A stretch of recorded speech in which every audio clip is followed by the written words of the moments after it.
कि अपने खिलाफ दर्ज हुए मुकदमे से बौखलाए पाकिस्तान के पूर्व प्रधानमंत्री इमरान खान ने शहबाज शरीफ सरकार को गृह युद्ध की धमकी दे दी। 21 अगस्त को इस्लामाबाद में हुई एक रैली में इमरान खान ने अपनी पार्टी के एक नेता की गिरफ्तारी पर महिला जज और पुलिस अधिकारी को खुलेआम धमकी दी थी, जिसके बाद पुलिस ने ATA यानी एंटी टेररिज्म एक्ट के तहत इमरान खान के खिलाफ केस दर्ज कर लिया था।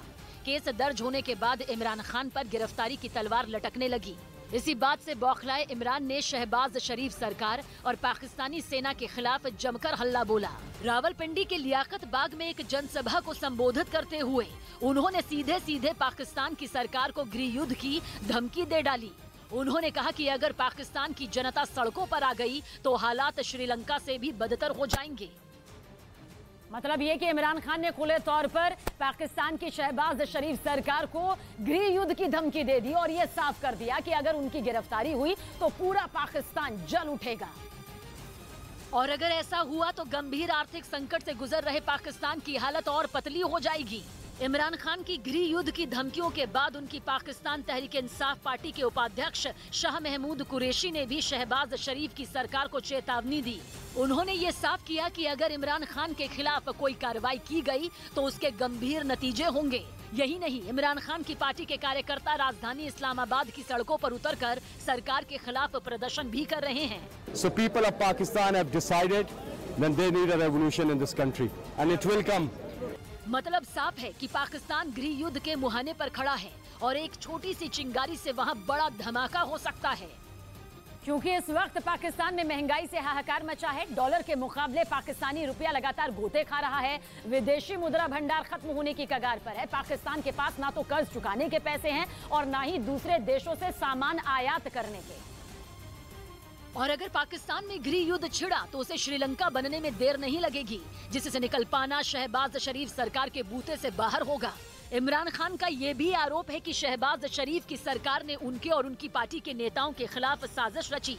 यही नहीं, इमरान ने सेना और पाकिस्तानी चुनाव आयोग पर ही गंभीर आरोप लगाए।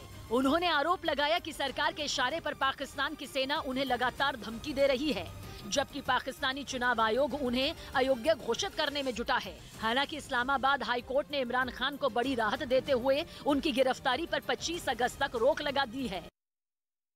चीन के कुछ हिस्सों में कृत्रिम बारिश करवाने की तैयारी है। चीन ऐतिहासिक सूखे की मार झेल रहा है। नदियां और झीलें सूख रही हैं, जिसकी वजह से चीन की हालत खराब है। टेंशन भी ऐसी कि अब वो नकली बादल बनाकर बारिश करवाने में लगा है, क्योंकि अगर बारिश ना हुई तो चीन की चुनौतियां कई गुना बढ़ जाएंगी।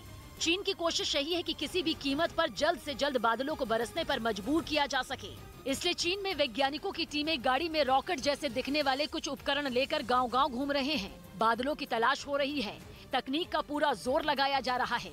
शिद्दत से कोशिश हो रही है कि बादलों की शांति को भंग किया जाए। ऐसा इसलिए क्योंकि चीन ऐतिहासिक सूखा झेल रहा है। गर्मी से लोग बेहाल हो रहे हैं। पीने के पानी तक का संकट खड़ा होने लगा है। सबसे बुरी हालत है किसानों की। आसमान पर टकटकी लगाए बैठे चीन के किसानों का इंतजार खत्म होने का नाम नहीं ले रहा। अगर उनका इंतजार थोड़ा और लंबा हो गया तो फसलें चौपट होनी तय है। और यही चीन की सबसे बड़ी चिंता है। इसलिए वहां क्लाउड सीडिंग करवाई जा रही है। इसे कृत्रिम बारिश भी कहते हैं। ये कोई नई तकनीक नहीं है। दरअसल दुनिया के बहुत सारे देशों के पास क्लाउड सीडिंग की तकनीक है।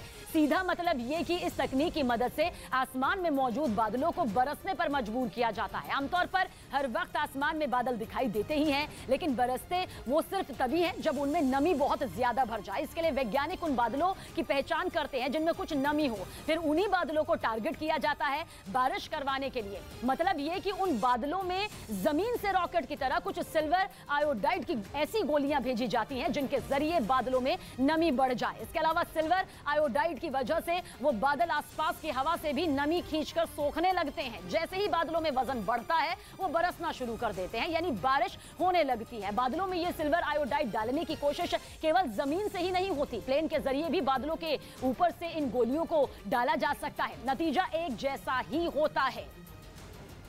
लेकिन चीन के लिए ये सिर्फ बारिश नहीं है, बल्कि चीन के लिए ये मुसीबत से निकलने का मौका है।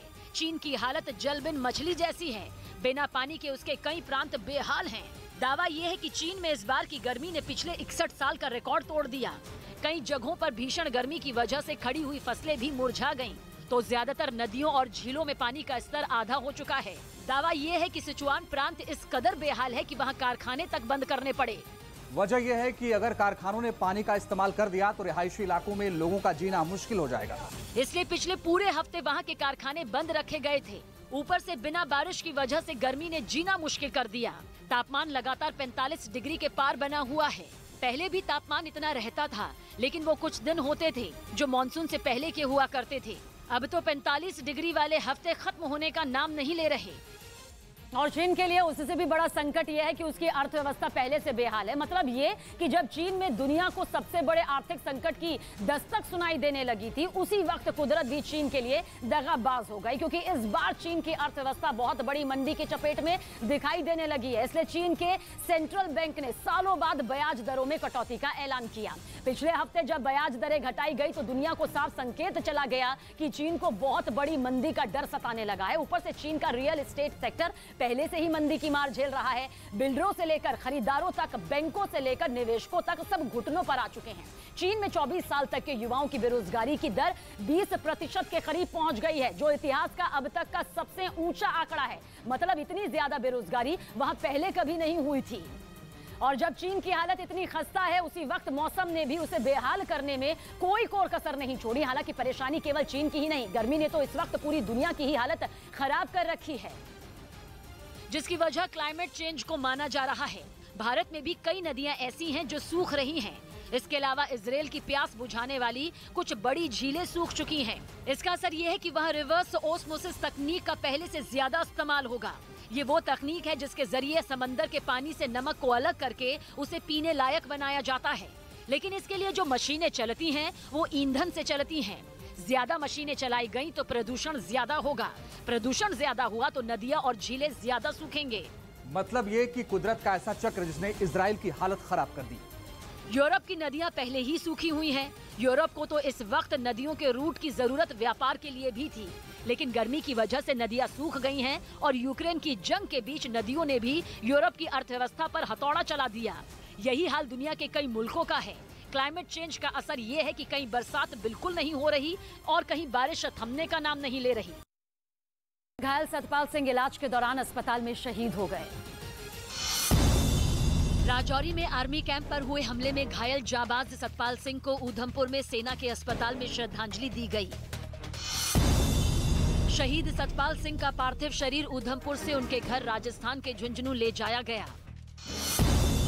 जम्मू कश्मीर के हंदवाड़ा में एक ट्रक और सेना की गाड़ी की टक्कर हो गई। इस हादसे में 2 जवानों समेत 5 लोग घायल हो गए।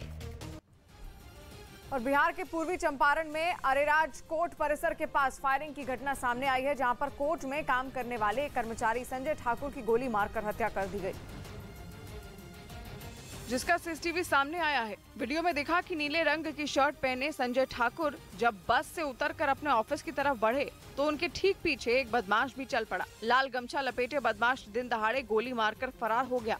इस बीच गोली लगने के बाद संजय ठाकुर 2 कदम चलने के बाद मौके पर ही गिर जाते हैं। पास खड़े लोगों में अफरा तफरी मच जाती है और जब तक उन्हें इलाज के लिए मोतिहारी लाया जाता है, उससे पहले रास्ते में ही उनकी मौत हो गई। वहीं वारदात का वीडियो सामने आने के बाद भी अभी तक किसी की गिरफ्तारी नहीं हुई है। इसके साथ ही बिहार में एक बार फिर कानून व्यवस्था पर सवाल उठने लगे हैं। महाराष्ट्र की गोंदिया में भी बारिश का कहर लगा